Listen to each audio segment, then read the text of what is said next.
പ്രായപൂർത്തിയെത്തിയ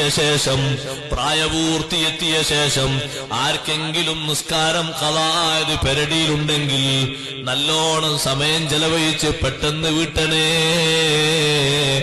എന്ന് വിട പറയുമെന്ന് തീരുമാനിക്കാൻ പറ്റൂല.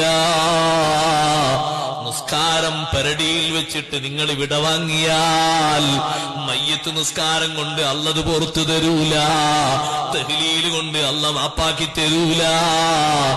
ഏത് ലോകപണ്ഡിതൻ വന്ന് ജനാസക്ക് നേതൃത്വം നൽകിയാലും, ലോകത്തെ ഏറ്റവും വലിയ തങ്ങൾ വന്ന് നിസ്കാരത്തിന് നേതൃത്വം നൽകിയാലും, കോടിക്കണക്കിന് തഹ്ലീൽ ചൊല്ലിയാലും, കോടിക്കണക്കിന് ധർമ്മം ചെയ്താലും, ലക്ഷക്കണക്കിന് കിൻഡൽ അരി വിതരണം ചെയ്താലും, ഒരുപാട് പോത്തിറച്ചി വിതരണം ചെയ്താലും പെരടിയിലെ നിസ്കാരം അല്ല പൊറുക്കൂല. നിസ്കാരം ഒന്ന് മാറ്റമുണ്ട്. നിസ്കാരമാണല്ലോ റബ്ബിലേക്ക് അടുപ്പിക്കുന്ന ഏറ്റവും വലിയ മാർഗം.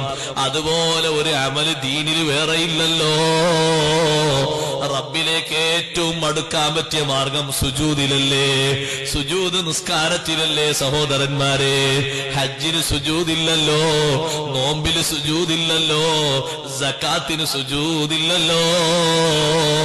അഖ്റബു മാ യകൂനുൽ അബ്ദു മിർ റബ്ബിഹി വഹുവ സാജിദ്.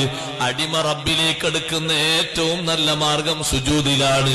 സുജൂദിൽ നെറ്റിവെച്ച്, സുജൂദിൽ കാൽമുട്ടി വെച്ച്, സുജൂദിൽ കാൽപാദം വെച്ച്, സുജൂദിൽ കൈപ്പള്ള വെച്ച്, സുജൂദിൽ മൂക്കമർത്തി വെച്ച്, എല്ലാവിധ വണക്കത്തോടെയും നാഥനായ റബ്ബിനോട് അവൻ പറയുന്നത് അല്ല കേൾക്കും പോലെ കേൾക്കുന്നൊരു രംഗം ലോകത്ത് വേറെയില്ലല്ലോ.